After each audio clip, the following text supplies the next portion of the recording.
Vamos dar início agora à segunda parte da disciplina de máquina de corrente contínua. Vamos falar do funcionamento do computador, que é fundamental na sua compreensão, no circuito equivalente e nas máquinas de acordo com o tipo de excitação. Antes disso, vamos relembrar as equações que deduzimos na aula passada. E vamos mostrar que o processo de conversão eletromecânica de energia é conservativo. A gente viu que o torque é proporcional ao fluxo e à corrente, a tensão é proporcional ao fluxo e à velocidade. Portanto, se esse cara é constante, eu tenho que a potência elétrica de entrada é igual à potência mecânica de saída. Certo? Esse processo pode ir de um lado ou para o outro, ele é reversível. Eu posso entrar com uma potência mecânica e sair com uma potência elétrica, sair com uma potência mecânica ou vice-versa. Entro com um torque no eixo e tenho uma tensão nos terminais. Em geral, a gente inverte a corrente de I quando eu trato dessa minha máquina, desse meu acoplamento como um gerador. Vamos falar do comutador. O comutador, para entender o comutador, a gente pega aquele esquema que vimos na aula passada. A gente observa que essas bobinas que estão alojadas nas ranhuras do meu rotor estão ligadas fisicamente às lâminas do comutador. O computador é composto de lâmina e dessas escovas que deslizam. Essas lâminas elas são isoladas uma das outras e esse fio de cobre que entra aqui, ele dá a volta lá por trás e volta para cá. Em geral, essa volta pode ser ou de 90 graus, quando a minha máquina tem 4 polos, ou 180 graus, voltando. Então, o fio, digamos, se eu te fizer um corte aqui, entra, dá a volta lá atrás e é conectado fisicamente com outra barra lá, que volta e se conecta de novo ao seu computador. Vamos fazer um corte, então, nesse meu eixo e representar esquematicamente como é que funciona o computador. Eu fiz, como eu tinha visto, uma máquina simples, né, com 8 ranhuras. Em geral, em cada ranhura a gente bota 2 enrolamentos e esses enrolamentos, em geral, o superior entra no quadro negro e sai a 180 graus na parte inferior. O inferior, evidentemente, entra no quadro negro e sai como se fosse um superior. Nesse nosso esquema, então, nós temos 8 ranhuras. Eu dei o nome de cada ranhura, eu botei um número de 1 a 8, e aqui nós temos 8 lâminas. Também botei, essas lâminas estão isoladas entre elas, e para simplificar, eu estou falando, a minha bobina inferior da ranhura 1 está conectada à minha lâmina 1. Assim por diante, 2, 3, 4, até. A lâmina superior também é conectada. A bobina 1 está ligada a 6, 2 a 7, 3 a 8 e assim por diante. Todas elas estão conectadas à escova. A escova que desliza enquanto essa máquina roda. Então a escova fica parada, a lâmina roda, ela desliza. A gente tem que observar que nesse momento particular, nessa situação particular, a minha escova está curto-circuitando a lâmina 1 e a lâmina 2. Certo? Eu queria ver o que acontece com a corrente nesse meu processo.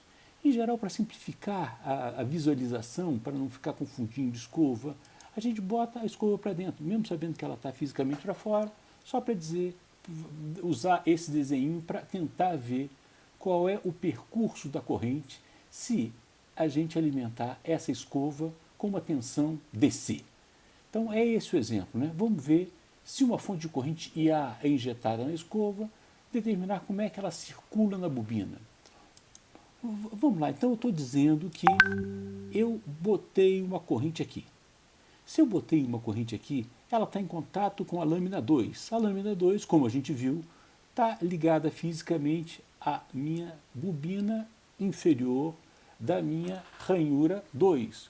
Portanto, a corrente entra aqui no quadro negro. Fisicamente, ela está conectada a 6. Portanto, ela sai do quadro negro aqui. E como ela está ligada fisicamente a essa lâmina 3, ela está ligada a 3, a minha corrente entra em 3. Entra em 3. 3 está conectado fisicamente a 7. 7 bate em 4, a corrente entra em 4 e sai em 8. Quando sai em 8, ela volta e terminou o percurso inteiro. Basicamente, o que eu queria mostrar nesse nosso gráfico é que a corrente está entrando no quadro negro do lado de cá, saindo do quadro negro do lado de cá. Outra coisa importante, bom, eu posso fazer rigorosamente a mesma coisa com a 1.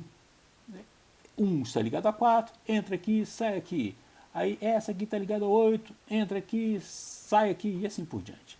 O importante aqui são duas coisas, essa história, que a corrente entra e sai, e nessa situação particular, a escova está curto-circuitando as lâminas 1 e 2.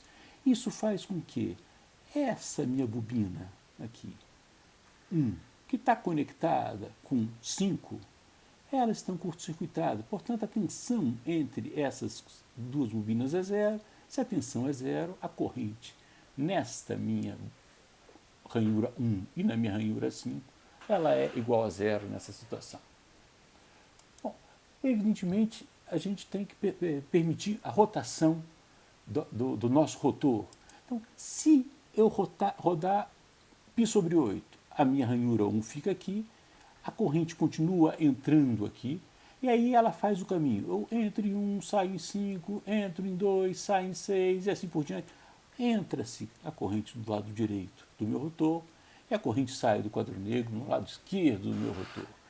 Certo? Então, faz com que a regra da mão direita me diz que a força magnetomotriz produzida por essa corrente da armadura está na direção de baixo para cima, está na direção vertical nesse meu rotor. Então, o que eu acho interessante também é perceber que se a corrente na minha ranhura 1, no exemplo anterior, era zero, e evidentemente se eu fizesse um instante anterior, a minha ranhura 1 estaria aqui, portanto ela era, digamos, negativa, saindo do quadro negro, passa por zero e ela passa a ser positiva, entrando no quadro negro. E é isso que eu quero mostrar nesse exemplo 4, que é traçar uma curva da minha corrente em função do tempo, considerando a comutação. Então, na minha bobina 1, por exemplo, considerando ela saindo do quadro negro negativa, tem o tempo de comutação, dependendo da velocidade de rotação da máquina, e ela passa a ser positiva. É interessante observar que a corrente na bobina de uma máquina de corrente contínua, ela também é alternada, ou com uma forma trapezoidal. E aí, para representar o que acontece na máquina de corrente contínua, a gente precisa fazer o circuito equivalente dela. Esse cara aqui é o nosso conversor conservativo. Evidentemente, tanto as bobinas da armadura quanto a bobina de campo têm uma resistência. Então, a gente representa as resistências, as perdas elétricas da armadura por uma resistência de armadura, as perdas elétricas do enrolamento de campo por uma resistência de campo, e as equações que regem esse motor são extremamente simples. VA é igual a queda de tensão na resistência, RAIA mais E é essa tensão proporcional ao fluxo produzido pelo enrolamento de campo e a velocidade de rotação. Da mesma forma, o enrolamento de campo é dado por VF igual a RFF. Então esse aqui seria o esquema, o circuito equivalente, e a gente mostra que em regime permanente, evidentemente todas as indutâncias a gente zera, as equações ficam bastante simples para se analisar um motor de corrente contínua. Como eu disse, ele pode também funcionar como gerador, basta inverter o sinal positivo da minha corrente. Aí eu estou entrando com uma determinada potência mecânica, gerando uma tensão E ou uma potência EIA, e essa mantendo um fluxo, e essa potência positiva é fornecida a uma determinada carga. Uma das situações interessantes aqui do gerador é você fazer variar a minha corrente de campo, variando, por exemplo, a tensão aplicada aqui, ou botando um reostato nesse meu, e medir a minha tensão VA, fazendo variar IF. Aciono esse cara a uma velocidade constante e, evidentemente, se esse cara estiver em aberto, VA será igual a E. E é essa curva que eu quero mostrar nesse exemplo 5. O motor é acionado a uma velocidade constante, que eu chamo de ω0. Eu faço a corrente de campo variar de 0 ao seu valor máximo e quero ver qual é a tensão nos terminais. E a curva que aparece é uma curva com essa cara. Basicamente é uma curva de magnetização. Uma curva a uma velocidade ω0, onde aumentando IF a gente aumenta E, e evidentemente a partir de um determinado momento a característica da minha curva de magnetização passa a ser não linear. Eu tenho então que para uma determinada corrente, digamos IF0, eu vou ter a tensão E nos terminais da minha máquina. Essa parte linear da curva, em geral, a gente chama de linha de entreferro. E essa inclinação é igual àquela indutância LF que a gente tinha definido na parte 1. Outro exemplo. Então, foi feito um ensaio em vazio.